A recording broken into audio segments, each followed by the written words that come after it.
E hoje estamos aqui no nosso segundo episódio do programa Entre Especialistas com um tema que está muito em alta, artrose de joelho. E recebemos hoje o Dr. Rodrigo Medeiros, ortopedista, especialista em joelho. Doutor, muito obrigada por ter aceitado o nosso convite. É uma honra recebê-lo aqui hoje. É uma honra minha de estar aqui, né? Aceitar o seu convite realmente foi uma coisa muito fácil, né? Porque você é uma pessoa que a gente admira muito no que você faz, não só eu, como a minha família toda. Muito Então, é uma honra estar obrigada. aqui. Muito obrigada, doutor. E vamos falar sobre artrose de joelho. Mas antes, conta um pouquinho da sua história, por que você escolheu a medicina, as suas especializações e a sua área de atuação. Fala um pouquinho pra gente. Vamos lá, vamos lá. A medicina veio já desde criança, né? Através de um tio que é médico, e aí ele acabou influenciando aí a minha decisão, assim como a decisão do meu irmão mais velho também, e depois do irmão mais novo. Então somos 3 médicos aí na família, meus pais não são, mas tem esse tio que influenciou. E quando eu decidi por fazer medicina, eu estudei, minha família é de Açaí, eu estudei aqui em Londrina no colégio, e aí eu fiquei muito tentado a fazer medicina em São Paulo. Uhum, E na época a gente ouvia muito falar de USP, e aí eu acabei centrando a minha ideia em querer fazer na USP. uhum. E aí foi assim que a coisa desenvolveu, né? Lógico que com muito, muito empenho, né? Eu me mudei para São Paulo com 17 anos, fiz Uhum, cursinho lá, passei na FUVEST, fiz minha faculdade na USP, me formei em 2002, uhum. e aí veio a ideia da ortopedia, né? Sim. A ortopedia, não tinha ideia da ortopedia, na verdade, eu não tinha um grande conhecimento de medicina, porque meus pais não são da área, Uhum. e então a medicina, eu fui aprendendo o que era medicina durante a faculdade. E a Certo. ortopedia chegou ali na época do 5º ano, mais ou menos, Uhum. né? Inicialmente a gente sempre recebendo informações sobre ortopedia de uma maneira um pouco negativa, né? De que era Aham. uma coisa muito bruta, Bruta. e aí, com o desenvolvimento, a gente vai aprendendo, vendo que tem muita coisa legal, principalmente na parte de biomecânica, né? Que é a Uhum. mecânica do nosso corpo, né? Funcionando e como que as Sim. coisas evoluem. E aí entrou a paixão e foi quando eu fui para a ortopedia. Eu fiz minha Certo. residência lá mesmo, em São Paulo, Uhum. lá no Hospital das Clínicas, e fiz minha especialização. Na verdade, o joelho em si, ele veio num combo, porque eu Uhum. fiz meu R4, que a gente chama, né, que é a especialização depois da residência, em artroscopia. E Uhum. hoje a artroscopia principalmente é joelho e ombro, né? Certo. Então, que a gente chama de medicina esportiva. Então, eu acabei entrando nesse mundo e aí fui me aprofundando muito aí em joelho, e hoje eu trato muito paciente com artrose de joelho. De joelho. Então a ortopedia te escolheu. Podemos dizer que sim. É verdade, a ortopedia me escolheu. Foi escolhido. E vamos começar então pelo básico, doutor. O que é artrose de joelho? O que acontece dentro da articulação e por que essa doença causa tanta dor e limitação? A artrose, de uma maneira geral, a gente olha como sendo um desgaste, né? Um Certo. desgaste na articulação. Só que, na verdade, essa ideia, ela é uma ideia que ela é mais simplista, como se a artrose fosse só uma coisa mecânica, né? Só de um uso inadequado ali dentro e ali a articulação começar a ter uma perda de função. E não Uhum. é. A grande verdade é que hoje a artrose, já há muitos anos e hoje cada vez mais, a gente entende que a artrose, que esse nome não é o mais adequado é artrite, é uma doença Hum, inflamatória, que certo. ela acaba gerando, por situações próprias e do próprio organismo, um quadro inflamatório que, associado a questões mecânicas, vão gerar ali o problema na articulação. E Uhum. isso acaba gerando, pelo quadro inflamatório e pelas lesões que esse quadro inflamatório causa, isso vai acabar levando muito a dor, inchaços, né, que é o que a gente vê muito que os pacientes têm. Dor, Uhum. inchaço no joelho, e com isso as dificuldades que isso acaba gerando no dia a dia, que é a pessoa com dificuldade de andar, a pessoa com Uhum. dificuldade para fazer coisas simples como agachar, o Uhum. uso de uma escada, então coisas nesse sentido. Então, o quadro inflamatório da artrose, que é o que a gente chama de artrite, é uma Certo. coisa extremamente relevante, que é o que a gente precisa hoje trabalhar muito forte para tentar melhorar os pacientes. Então tudo começa por uma inflamação, um processo inflamatório mesmo na articulação do joelho. E tem diferença, doutor, a artrose da condromalácia? Porque condromalácia a gente ouve falar mais. Ah, eu tenho condromalácia. Qual seria a diferença? A condromalácia é o início do desgaste, vamos dizer Uhum. assim, dentro da articulação, de todas as articulações, inclusive dos joelhos. Não existe contato entre os ossos, esse Certo. contato existe através das cartilagens, e a Uhum. condromalácia é quando a gente inicia um processo, vamos dizer assim, de um amolecimento dessa cartilagem. A gente utiliza esse termo muito comumente na patela, né? Mas condromalácia ou condropatia, que seria uma Certo. doença da cartilagem, e aí nós iniciamos esse processo. Esse processo ele pode progredir indo para uma artrose, que seria um desgaste mais avançado, ou Uhum. não. A pessoa pode simplesmente evoluir com uma condropatia ali mais leve, moderada, e tocar a vida muito bem, e o joelho, vamos dizer, levar a pessoa até a velhice aí sem maiores problemas. Então, a grande diferença, podemos dizer de uma maneira mais simplista, que é a condropatia ou condromalácia é o início do processo, que Certo. pode ou não evoluir para a artrose. Então, enquanto essa patologia não evolui e não chega a ter um desgaste do osso, ela é considerada uma artrite de joelho? Não seria uma artrose ainda? Então, a artrite, na verdade, é artrose. Então, Uhum. quando nós falamos de artrose, a gente já pode falar que é artrite. Entendeu? É que nós não Certo. acaba que nós não utilizamos esse termo. Mas esse termo, artrose e artrite, podemos dizer que é a mesma A coisa. mesma coisa. Mesma coisa. Ok, doutor. E a artrose de joelho ainda é vista como um desgaste inevitável do uso ao longo da vida, do tempo, envelhecimento, ou já se entende que é uma doença diferente disso? Tem outras causas também. Sim, hoje a gente entende muito que assim, o desgaste ele tem realmente muitos fatores, né? Uhum. A artrite ela tem muitos fatores.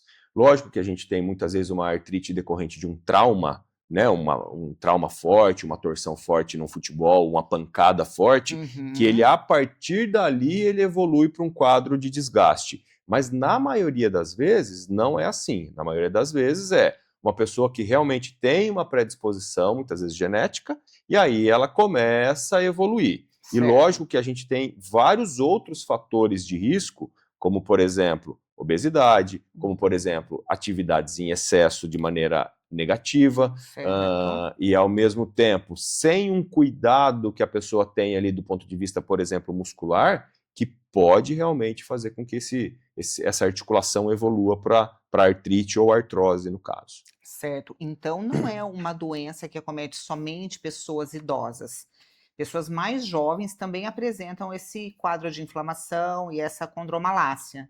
E cada vez mais a gente tem visto isso. Aham. Antes a gente via muito nas pessoas mais idosas mesmo, né? Uhum. Mas hoje a gente tem visto cada vez mais pessoas mais novas desenvolvendo quadros de artrose ou artrite, e realmente gerando déficits e problemas na qualidade de vida, e a gente com cada vez mais dificuldades em lidar com essa situação.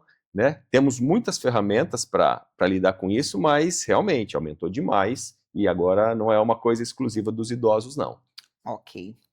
Doutor, e o componente genético? Acomete mais mulheres ou homens? Qual é a faixa etária que acomete mais? E se tem relação com doenças reumatológicas também? Se tem alguma relação com outras patologias? Ah, perfeito. Até voltando nessa questão da idade, né? Dentro disso que você está perguntando, lógico, não é porque a pessoa tem mais idade que ela necessariamente vai ter que evoluir com a artrose. Certo. Então, aí entra a questão dos fatores de risco. A Uhum. genética faz muita diferença. Então, normalmente, a gente percebe pessoas mais novas que têm uma artrose um pouco mais avançada, ou, né, ou que já está limitando de certa maneira, é muito comum ter ali um componente genético. A gente pergunta sobre a família, a gente já percebe que, meu pai, meu tio, ou minha Aham. mãe, ou os dois. Quer dizer, aí a pessoa recebe essa carga genética que vai piorar muito, com certeza. A Uhum. chance é muito maior da pessoa desenvolver, né? E aí entra os outros fatores, Uhum. realmente. Fatores do dia a dia, a obesidade, Uhum. os traumas, conforme eu comentei. Então, são coisas que realmente vão gerar esse quadro de desgaste. Ok. Doutor, e a ciência tem avançado muito no tratamento da artrose de joelho, quais são hoje as principais inovações, tanto na questão dos medicamentos, como terapias regenerativas? Tem alguma estratégia que demonstra maior eficácia no tratamento? Hoje a gente, principalmente com as redes sociais, a gente vê uma avalanche de informações, né? Infelizmente, grande parte das informações equivocadas, né? Uhum, Inclusive, esse termo medicina regenerativa, hoje ela está bastante em voga, e junto dessa medicina regenerativa a gente ouve sobre as células-tronco, certo. né? E assim, a gente tem isso muito bem visto que não existe regeneração e as células-tronco também não trazem ali um rejuvenescimento articular. Isso Uhum, não acontece. Isso não acontece apesar de haver uma força muito grande em defender essa causa, né? uhum, Eu utilizo alguns métodos de medicina que eu não gosto do termo, mas de medicina regenerativa, mas uhum. isso é muito claro, não existe regeneração. O que a gente consegue realmente é fazer com que essa articulação é, tenha um funcionamento melhor, saindo desse processo que é um processo progressivo de desgaste e de degeneração, vamos dizer assim. A gente Uhum. consegue reduzir isso, mas Desacelerar o desacelerar o processo. processo. E com isso a gente consegue melhorar a qualidade de vida, melhorar a dor, fazer com que a pessoa volte a fazer coisas que ela já tinha deixado de fazer. Uhum. Mas regenerar não. E aí a gente volta novamente para o processo. Aí, quando a gente sai um pouquinho dessa avalanche de informações que vem em redes sociais, a gente volta novamente ao que os estudos já mostraram com muita clareza. Uhum. É o básico bom, bem feito, que resolve realmente, Aham. né? Então é o quê? O controle aí de composição corporal, Uhum. né? Que é o quê? A gente diminuir a gordura corporal, porque a gordura realmente ele gera um processo inflamatório no organismo e inclusive nas nossas articulações. Então, na verdade, a gordura exerce função dupla no desgaste do joelho. A mecânica, que ela é intuitiva, né? Quanto mais gordura, mais peso, então ela é intuitiva, Uhum.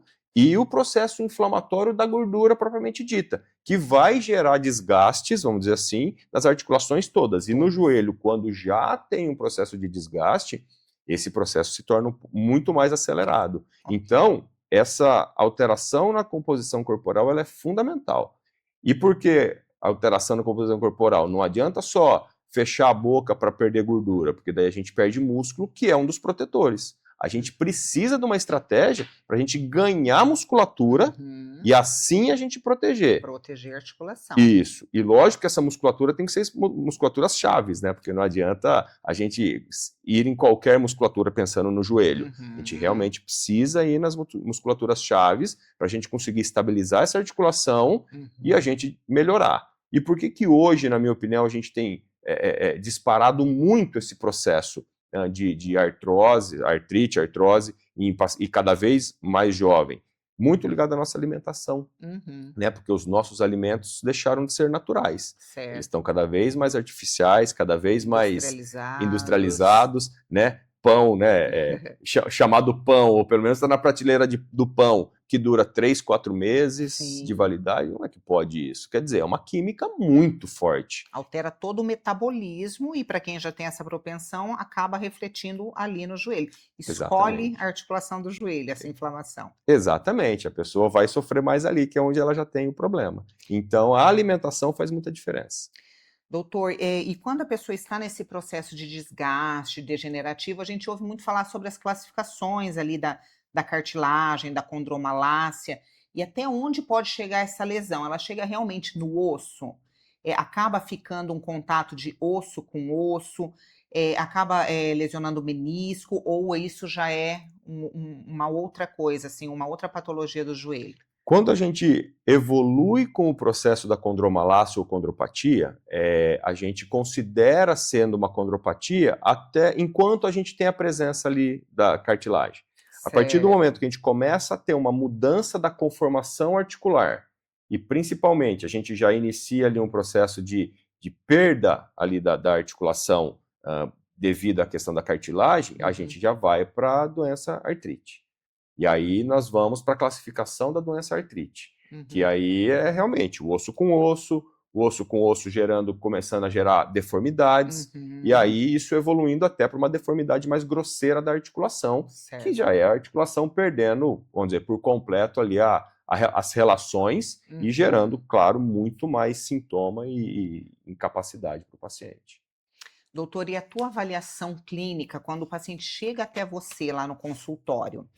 É importante fazer essa anamnese bem detalhada, porque o que que a gente percebe na prática clínica no atendimento dos pacientes? Qualquer dor que o paciente sente no joelho, ele já acha que ele está limitado, que ele não pode se submeter ao exercício, e muitas vezes isso não tem relação com a cartilagem, pode ser um outro problema. Então, é importante essa anamnese para descartar se é realmente problema de cartilagem ou se de repente é menisco, ligamento. Esse processo, ele realmente, muitas vezes a gente acaba entrando muito em exame, né? Uhum, E esse processo ele é muito interessante porque, eventualmente, apesar de a gente pensar que a artrite é quando já existe um desgaste um pouco mais avançado, mas não. Tem pacientes que estão em quadro de artrite uhum, e com boa cartilagem, uma cartilagem razoável ainda. Só uhum, que ele já tem um processo inflamatório importante.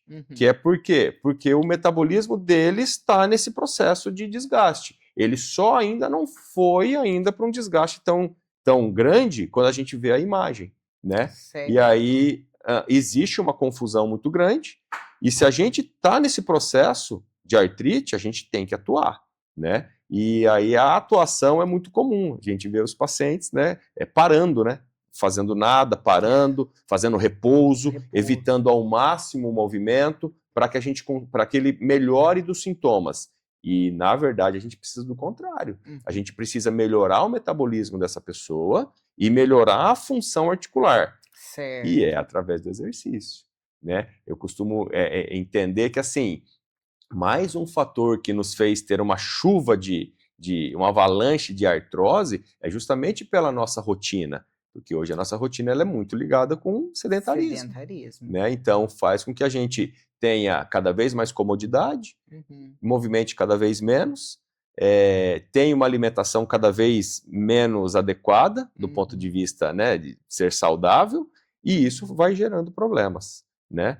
E aí, em contrapartida, tá cheio de pessoas sedentárias que faz exercício físico 2 vezes por semana.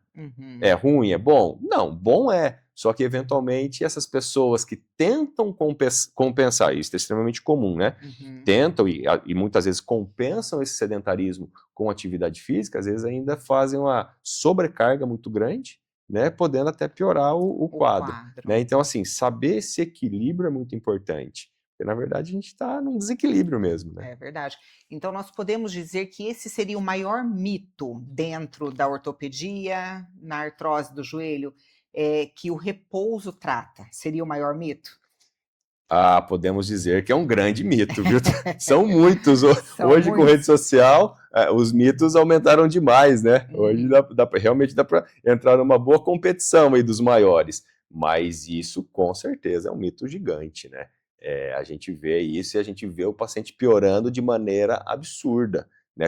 Novamente, o que a pessoa precisa de ganho de massa muscular, o que a pessoa precisa de melhora de metabolismo, a gente vai conseguir com o movimento. E não no E no repouso. repouso. E realmente os pacientes acabam indo para o repouso e Uhum. melhorando num curto prazo, mas piorando num médio e longo prazo, né? E aí a gente trazendo mais dificuldade de recuperação ainda, né? Retardando mais esse processo, né? Doutor, e as infiltrações de joelho? Que a gente sabe que há muitos anos são feitas essas infiltrações com corticoide. Não sei se existem medicamentos mais atuais, ácido hialurônico. Isso é realmente usado no tratamento ou seria mais para diminuir só o quadro de dor? A gente utiliza muito, muito, mas é exatamente isso. A estratégia do uso da medicação, principalmente quando a gente pensa em infiltrações, a gente tem que entender, e eu gosto de frisar isso muito no consultório, que é o Uhum, quê? A gente precisa pegar aquele momento de melhora, porque as infiltrações, quando bem indicadas, no momento correto, com corticoide, que é muito bom, com ácido hialurônico, que tem uma indicação mais restrita. Às vezes a gente vê até pacientes tendo feito e falando que não serve para nada, mas porque fizeram numa condição que não era adequada, tá? Então, as aplicações nos abrem uma possibilidade muito boa, que eu costumo dizer que é uma janela terapêutica. O paciente precisa de movimento, só que se ele está com muita dor, ele não consegue. O paciente precisa, e ele não consegue porque o joelho está inchado. E a gente precisa que aquele joelho movimente, melhore sua musculatura, que o paciente possa fazer uma atividade para que esse metabolismo melhore, só que a gente está travado, né? Justamente porque está com dor e está com esse processo. Então, as infiltrações entram muito bem nesse processo. Muito. Mas é muito importante. Abrir a janela terapêutica. Fizemos a aplicação, o paciente melhorou, ele imediatamente tem que melhorar essa questão muscular, o movimento. Movimento, questão muscular, exercícios, para quê? Para que a gente utilize aquele momento para uma melhora mais estruturada e não só momentânea, como é na questão das infiltrações. Lógico, tem muita gente que às vezes faz infiltração e dura meses até ano. Até ano.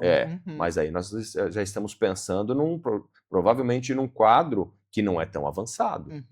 Entendeu? Que acabou tendo esse controle mais facilmente com a medicação. Mas aí entra outro problema. A pessoa, que é uma coisa que eu vejo muito no consultório, que hoje eu tenho combatido demais.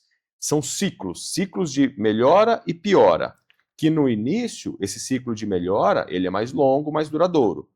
Mas ele, conforme o tempo vai passando, se a pessoa não faz nada de maneira positiva para melhorar o processo, esses ciclos eles vão se tornando cada vez mais estreitos a melhora e cada vez mais longos a piora. Então a gente faz uma infiltração, a pessoa dura um tempão bem, tanto do corticoide quanto do ácido hialurônico, até das medicinas regenerativas, né? Certo. Fica um tempão bem, mas se ele não melhorar esse processo, que é o quê? A questão alimentar e força muscular, a gente vai ficar repetindo esse ciclo até que chega um momento que a gente chegou num ponto que a pessoa já não melhora mais. E, infelizmente, a gente ouve muito isso. Inclusive, vamos dizer, posso dizer assim, a ortopedia é ensinada dessa maneira, de que vai tomando remédio, vai fazendo fisioterapia ou vai fazendo infiltração, e quando piorar muito, aí a gente opera, aí põe prótese. Quer dizer, a gente está simplesmente deixando que o paciente piore. Que chegue nesse momento. Exatamente, e não tem que ser esse caminho, não tem que ser. E era justamente isso, doutor, que eu ia te perguntar. Então, em que momento esse paciente ele deixa de ser um candidato ao tratamento conservador e já passa a ser um candidato para a cirurgia? Então, é nesse momento, quando deixou avançar e chegou no ponto cirúrgico. Só que, infelizmente, está se deixando demais avançar, porque a gente tem muita coisa para fazer. Acontece que os modelos hoje, na minha opinião, de atendimento, eles proporcionam esse modelo, entendeu? Então, o paciente faz uma consulta, faz um tanto de fisioterapia, melhora, toma um remédio ou faz uma infiltração, melhora, e aí, tem que fazer exercício. Tá bom. E o paciente não faz, na maioria das vezes. Uma parcela ou outra faz. Só que muitas vezes faz um exercício, mas aquilo que é realmente necessário para a melhora do joelho, a pessoa não faz. E aí a pessoa continua nesse processo de piora. E a mesma coisa. Tem que perder peso. A pessoa, por um tempo, às vezes, muda a sua alimentação, realmente consegue melhorar um pouquinho o metabolismo, perde um peso, melhorou. Qual que é a motivação de continuar? Acabou. Vai para o próximo passo, que é o quê? Esperar a piora. E aí a gente evolui justamente para isso. Quando que a gente vai falar da prótese? Quando nós já extinguimos, né, a possibilidade de melhora desse paciente. Lógico, o ideal é a gente ter uma idade um pouco mais avançada, porque a prótese ela tem uma duração, e durou, acabou, a gente vai ter que trocar, e cada troca é uma cirurgia mais complexa, mais difícil e de resultados piores da cirurgia. Então, nós extinguimos as possibilidades e o paciente está, importante, extinguir a possibilidade. E o paciente está numa condição de qualidade de vida ruim, e lógico que isso é extremamente subjetivo, né? Certo. Tá? aí a gente vai começar realmente a pensar na cirurgia de prótese. E quanto tempo dura essa prótese, doutor? É muito variável, É? mas a gente costuma falar em média de 10 a 15 anos. Uhum, Eventualmente pegamos próteses de 20, né? Assim como tem próteses que duram muito menos. Por quê? certo. Porque realmente são muitos fatores aí que podem fazer com que isso faça realmente diferença.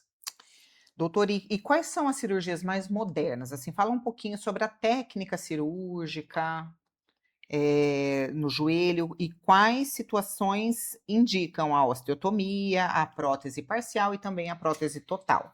São todas as soluções que a gente tem buscando melhora de qualidade de vida, né? A prótese, vamos falar um pouquinho da prótese total, que é a mais comum e a mais falada, né? Uhum, Por quê? Porque é o que já se vem há de muitos anos, que é exatamente o paciente que já atingiu uma idade razoável, 65, 70 anos, uhum, tem uma atividade, um nível de atividade não tão alto, isso é importante também, porque idade é uma coisa subjetiva, hoje é objetivo, mas acaba que é subjetivo, porque tem pacientes de 60 que estão numa condição, né, de saúde uhum, pior, e às vezes em 70 que está jogando futebol, certo. né? Então, Uhum, isso faz diferença. Então, assim, é muito mais, mais do que idade, é realmente o quanto a pessoa tem de vitalidade, eu costumo dizer, né? Então, a pessoa atingiu uma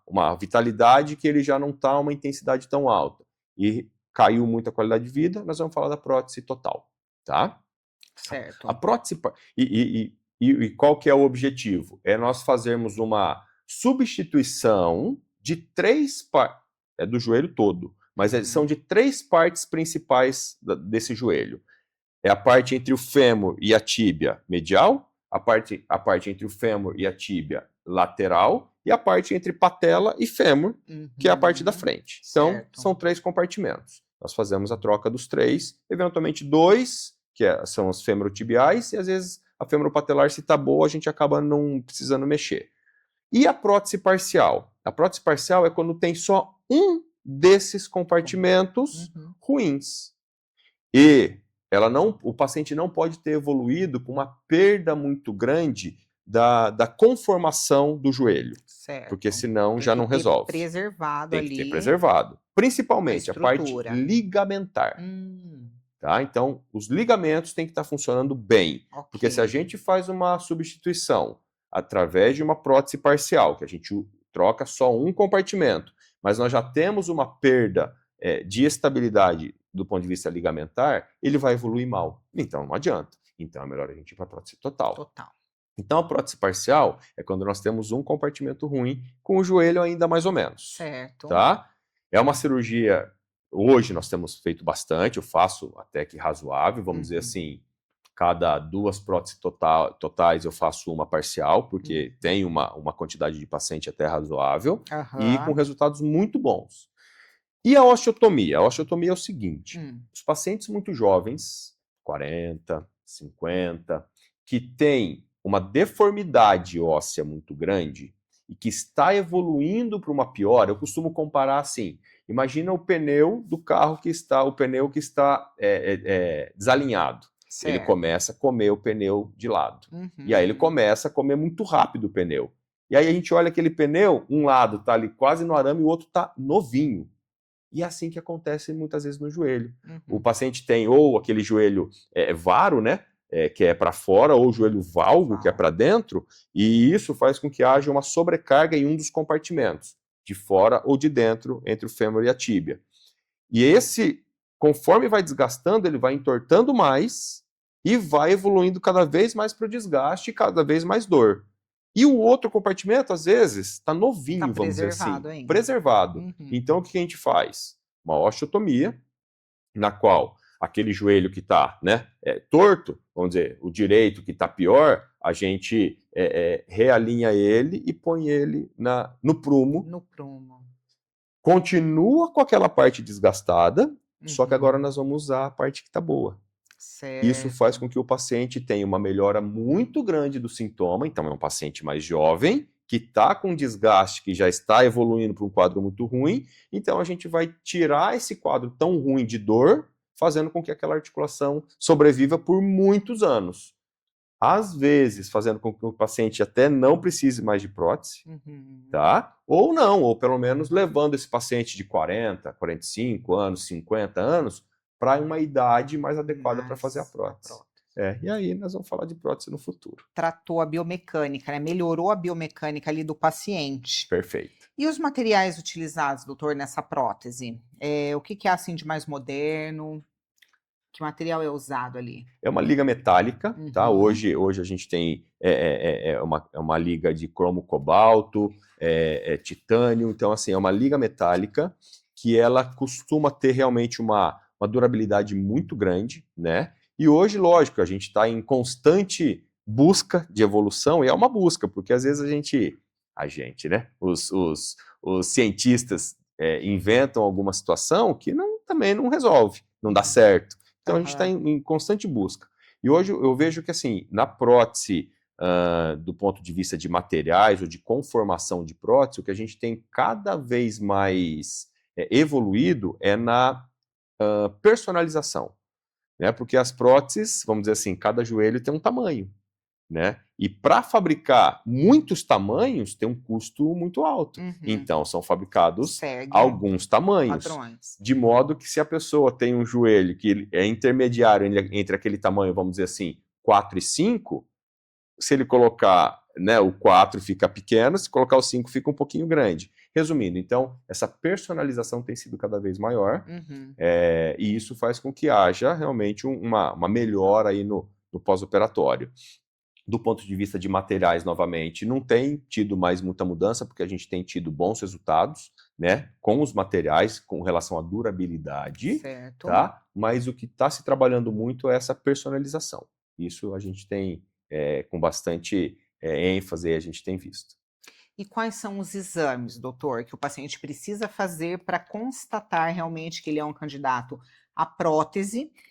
E o que é mais levado em consideração? A queixa do paciente ou o resultado ali, o laudo dos exames? A queixa, com certeza. A queixa. Com certeza. Então a gente vê muito paciente aí com exames horríveis e o paciente está bem, né? E se a gente opta por fazer uma cirurgia, na verdade a gente está fazendo, é um erro, né? Porque o paciente está bem. A gente operar aquele paciente que tem um joelho desgastado, não tem muita lógica, né? Mas lógico que na maioria das vezes existe uma sincronia entre desgaste e realmente sintoma, né? Assim como existe uma sincronia também de pouco desgaste e pouca dor. Mas nem sempre isso acontece, né? A gente pega o paciente com muito desgaste sem dor e pega paciente também com pouco desgaste e muita dor, que é aquela história do paciente indo para um quadro de artrite um pouco mais acelerada, mas não com desgaste avançado. Então, assim, é a somatória. Mas se a gente não levar em consideração realmente a queixa, o que o paciente sente, o que ele refere, quais as dificuldades que ele tem e principalmente o que ele já fez para melhorar ou não, muito interessante. A gente cai num erro gigantesco, né, de muitas vezes fazer uma cirurgia que talvez não fosse aquele momento. E o que não pode acontecer, doutor, é do paciente se apegar ao laudo do exame, não é mesmo? Porque tem pacientes que vão para consulta, tem uma queixa pequena, vai fazer a investigação, o laudo muitas vezes apresenta ali uma questão um pouco mais avançada de lesão, só que ele não tem essa sintomatologia, ele não refere dor, não refere tanta limitação, mas ele se apega ao laudo. Isso também não pode acontecer, né? É importante essa orientação para o paciente na mudança dos hábitos, né? Na qualidade de vida. Perfeito. É importante essa orientação. Isso a gente vê demais, né? Porque é muito comum, a pessoa vai direto no laudo, lê, se assusta, joga no Google, né? Agora nas inteligências artificiais, que aí cada vez vem mais informação, e aí muitas vezes vem conduta, vem de tudo, né? E realmente, nisso a gente acaba gerando uma conduta inadequada, que é justamente isso, ter tranquilidade em poder mostrar para o paciente que uma coisa é o exame, A outra coisa é o que a gente tem para fazer e onde a gente pode chegar, independente da presença daquele exame, né? Então, até em relação a desgaste, isso é comum, e isso é muito comum, por exemplo, em lesões de menisco, que está cheio de paciente por aí com lesão de menisco. Só que o paciente está tocando a vida praticamente normal. E aí ele tem uma dorzinha por uma outra situação, um outro ponto, faz um exame de ressonância e aí vem lá a lesão. E aí muitas vezes já vem a ideia de que tem que operar. E é muito comum não precisar de cirurgia. A pessoa consegue muito bem resolver aquele outro probleminha da dor que está e o menisco continua ali, machucadinho, mas bem, e a pessoa sem precisar mexer. Ok, doutor. E olhando para os próximos 10 anos, quais são as maiores promessas da ciência para o tratamento de artrose de joelho? E o senhor acredita que essas terapias são capazes de regenerar? Isso acho que a gente já falou, né? Que elas realmente não regeneram, ou evitar a necessidade da prótese? Eu penso que tem duas coisas, entre elas o que a gente tem realmente de novidade, que eu acredito sim que a medicina está se desenvolvendo e a gente está conseguindo cada vez mais situações para gerar aí uma redução de quadro inflamatório, redução de processo de desgaste. Eu acredito sim que a gente vai conseguir desenvolver coisas melhores do que a gente tem hoje. Mas eu ainda, por ser uma doença multifatorial, eu ainda não enxergo algo que vá realmente fazer esse processo revolucionar. Não acho. Eu ainda volto para o feijão com arroz. Certo. Eu ainda acredito que o processo, ele gira em torno daquilo que é o que a gente tem já certificado e já comprovado que realmente funciona. Então, acho que isso é o grande fator. Aí que realmente a gente pode mudar. Eu acho que a somatória disso, utilizar o que a gente já sabe que realmente funciona, que trabalha causas do problema, e acredito sim que novas tecnologias possam vir. Ainda na medicina regenerativa, algumas coisas estão se provando bem devagar, bem menos do que está a euforia. Mas, lógico, tudo acontece dessa maneira mesmo, né? Afinal de contas, a euforia, eu entendo, né? As pessoas estão sofrendo com isso. Então, é natural que buscarem, né? Exatamente. Outras alternativas. Exatamente. Então, assim, eu acredito que essa somatória vai realmente trazer ótimos resultados no futuro. E para encerrarmos, doutor, nós sabemos que a atividade física, o fortalecimento muscular, o controle do peso são os pilares do tratamento conservador. Qual é o impacto dessas estratégias, então, no alívio da dor, na melhora da função e na evolução do tratamento? E é aí que está o feijão com arroz, né? Então, assim, buscar essas terapias novas, eu acho que faz parte.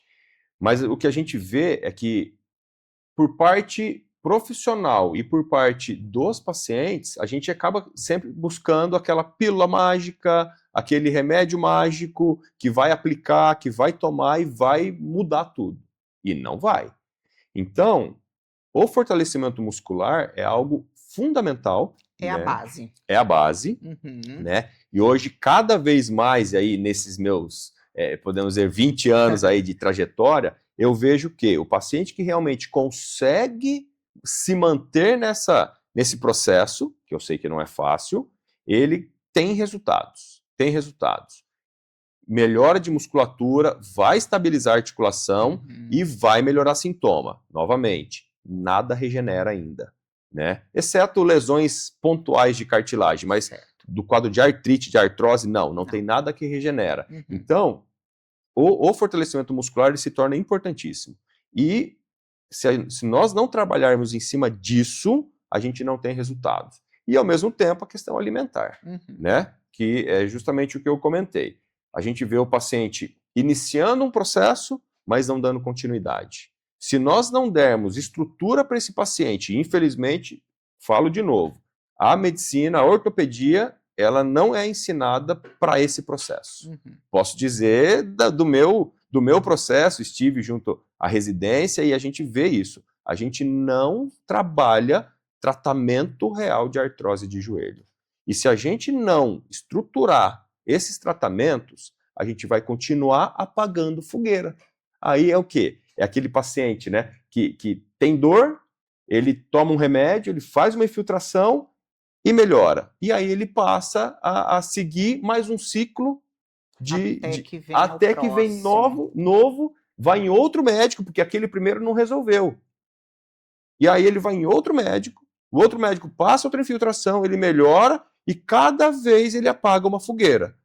E isso durante anos, a hora que chega um ponto que a gente olha e fala assim, ó, estava aqui, hoje você está aqui embaixo, e agora o que a gente tem Já para não tem fazer? muito o que ser feito. Entendeu? Uhum. E é nesse processo que a gente tem que mudar. É nisso que eu acredito muito.